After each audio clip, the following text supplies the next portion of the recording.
నమస్తే అండి. ఈ వీడియోలో day 9 topic local self government మన TSPSC group 1 mains free answer writing సిరీస్లో డే 9 లోకల్ సెల్ఫ్ గవర్నమెంట్కి సంబంధించిన అంశాలను తెలుసుకుందాము. అయితే దీని కింద మనకి బేసిక్గా 2 టాపిక్స్ వస్తాయి. ఒకటి పంచాయత్స్, ఇంకొకటి మున్సిపాలిటీస్. దీన్ని కొంచెం విస్తారంగా చదవాలి, ఎందుకంటే నిన్నటి వీడియోలో నేను చాలాసార్లు స్టూడెంట్స్ ఏవి ఎక్కువ ఇంపార్టెంట్, ఏవి ఫోకస్ చేయాలి అంటే యూజువల్గా నేను నిన్న చెప్పాను ఫండమెంటల్ రైట్స్ అన్నిటికంటే important. Fundamental rights, DPSP duties, తర్వాత పార్లమెంట్, తర్వాత సెంటర్ స్టేట్ రిలేషన్స్లో అడుగుతారు. ఆ తర్వాత next important panchayats and municipalities, అంటే ఆర్డర్ ఆఫ్ ప్రయారిటీలో పంచాయత్స్ అండ్ మున్సిపాలిటీస్కి ముందు మీకు బ్యాక్గ్రౌండ్ తెలియాలి. బ్యాక్గ్రౌండ్ అంటే కాన్స్టిట్యూషన్లో పెట్టే ముందు ఏం ప్రొవిజన్స్, అంటే పార్ట్ 9 యాడ్ చేసే ముందు ఆర్టికల్ 40 ఉండే, చాలా కమిటీస్ ఫామ్ అయినాయి, అవన్నీ డీటెయిల్స్ తెలియాలి. ఏ కమిటీ కాన్స్టిట్యూషనలైజేషన్ని రికమెండ్ చేసింది, ఏ కమిటీ 2 టైర్ స్ట్రక్చర్ని రికమెండ్ చేసింది, ఏ కమిటీ 3 టైర్ స్ట్రక్చర్ని రికమెండ్ చేసింది. మీకు బేసిక్గా బల్వంత్ రాయ్ మెహతా, అశోక్ మెహతా, ఎల్ఎం సింఘ్వి ఈ కమిటీ రికమెండేషన్స్ ఎక్కువ ఇంపార్టెంట్. మెయిన్స్కి కూడా ఇవి చాలా యూజ్ అవుతాయి, ఎందుకంటే మెయిన్స్లో ఎక్కువ మటుకు పంచాయత్ మున్సిపాలిటీస్ పనితీరు విశ్లేషణ మీద క్వశ్చన్స్ వస్తాయి.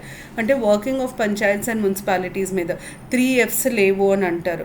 అంటే ఫంక్షనరీస్ లేరు, ఫంక్షన్స్ లేవు, ఫండ్స్ లేవు అంటారు. ఫంక్షనరీస్ అంటే పని చేసే వాళ్ళు లేరు, పని లేదు, పని చేయడానికి పైసలు లేవు, ఈ 3 ప్రాబ్లమ్స్ అని అంటాం. సో అట్లా మనకి ఎక్కువ మటుకు పనితీరు మీద వస్తుంది. ఆ పనితీరు మీద వచ్చినప్పుడు ఈ కమిటీస్ ఐడెంటిఫై చేసిన ప్రాబ్లమ్స్, రికమెండేషన్స్ని మనం ఇంక్లూడ్ చేసి రాస్తే మనకి ఎక్కువ మార్కులు వస్తాయి. అందుకనే ఈ కమిటీస్ అన్నీ మనకు తెలియాలి.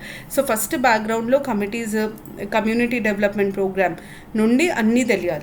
దాని తర్వాత నెక్స్ట్ కాన్స్టిట్యూషనల్ ప్రొవిజన్స్లో మీకు ఎప్పుడు యాడ్ అయింది, ఏమేమి యాడ్ అయినాయి, ఇవి తెలియాలి. దాంతోపాటు కొన్ని కీ ఆర్టికల్స్ ఉంటాయి. ఉదాహరణకు రిజర్వేషన్ దేని కింద ఇస్తారు, స్టేట్ ఎలక్షన్ కమిషన్ ఎక్కడ, ఫైనాన్స్ కమిషన్కి సంబంధించిన ఆర్టికల్, గ్రామ సభని ఏ ఆర్టికల్ డిఫైన్ చేస్తుంది, గ్రామ సభకి సంబంధించిన ఆర్టికల్, డిస్ట్రిక్ట్ ప్లానింగ్ కమిటీకి సంబంధించిన ఆర్టికల్, వార్డ్ కమిటీకి సంబంధించిన ఆర్టికల్, మెట్రోపాలిటన్ ప్లానింగ్ కమిటీకి సంబంధించిన ఆర్టికల్. ఈ ఆర్టికల్ నంబర్స్ ఇంపార్టెంట్. సో నాకు తెలిసి అందులో కలిపి ఒక 15 ఆర్టికల్ నంబర్స్ వరకు గుర్తుపెట్టుకోవాలి. దాని తర్వాత మనకి కీ ప్రొవిజన్స్ ఉంటాయి. ఈ కాన్స్టిట్యూషనల్ ప్రొవిజన్స్ని 2 భాగాలుగా విభజిస్తాం. కొన్ని కంపల్సరీ అంటాం, అంటే ఖచ్చితంగా రాష్ట్రాలు పాటించాలి. ఎందుకు అంటే లోకల్ సెల్ఫ్ గవర్నమెంట్ అన్నది స్టేట్ లిస్టులో సబ్జెక్ట్, కానీ కాన్స్టిట్యూషన్లో దీన్ని సెంటర్ పొందబరిచింది. సో అందుకనే కొన్ని కంపల్సరీ ఉంటాయి, కొన్ని వాలంటరీ ఉంటాయి. వాలంటరీ అంటే స్టేట్ గవర్నమెంట్ ఇష్టం ఉంటే చెయ్యొచ్చు, లేకపోతే లేదంటే వాలంటరీ కింద ఏమవుతుందంటే స్టేట్ గవర్నమెంట్కి నిర్ణయించుకునే అధికారం ఉంటుంది. కంపల్సరీలో స్టేట్ గవర్నమెంట్కి నిర్ణయించుకునే అధికారం ఉండదు. ఉదాహరణకి ఎలక్షన్స్ 5 ఏళ్లకు ఒకసారి కండక్ట్ చేయాలి, అది కంపల్సరీ. కానీ ఎలక్షన్స్లో బీసీలకు ఎంత రిజర్వేషన్ ఇవ్వాలి స్టేట్ డిసైడ్ చేస్తుంది. ఎలక్షన్స్లో కంపల్సరీగా తక్కువ 33% మహిళలకు ఇవ్వాలి. 33% కంటే ఎక్కువ ఇవ్వచ్చా, అది స్టేట్ ఇష్టం. సో అట్లా మనకు కంపల్సరీ ఏంటి, వాలంటరీ ఏంటి తెలియాలి. ఈ ప్రొవిజన్స్ మీదనే చాలా మటుకు క్వశ్చన్స్ అడుగుతారు. కామన్గా అడిగిన క్వశ్చన్స్, ఎంత మినిమం ఏజ్ ఎంత ఉండాలి కంటెస్ట్ చేయడానికి, మినిమం రిజర్వేషన్ విమెన్కి ఎంత, దాని తర్వాత స్టేట్ ఎలక్షన్ కమిషన్ గురించి, స్టేట్ ఫైనాన్స్ కమిషన్ గురించి ఎక్కువ మటుకు దీని మీద క్వశ్చన్స్ వస్తాయి. దాని తర్వాత ఈ రెండిట్లో ఏమేమి అథారిటీస్ గురించి రాయబడింది. వార్డ్ కమిటీ గురించి మున్సిపాలిటీస్లో ఉంటుంది, పంచాయత్స్లో ఉండదు. పంచాయత్లో మీకు ఎక్కడ గ్రామ పంచాయత్, మండల్ సమితి లేదా మండల్ ప్రజా పరిషత్, జిల్లా పరిషత్ పేర్లే ఉండవు.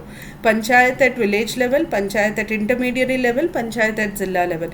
సో కాన్స్టిట్యూషన్లో ఏమి ఇచ్చారో అవి మనకి పర్టిక్యులర్గా తెలియాలి.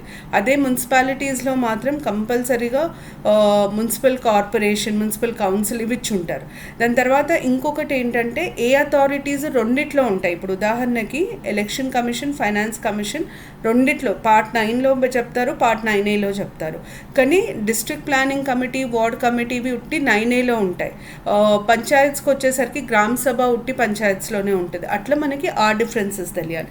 దాని తర్వాత షెడ్యూల్ 11, షెడ్యూల్ 12లో ఇచ్చిన అంశాలని ప్లీజ్ ఒకసారి చదవండి.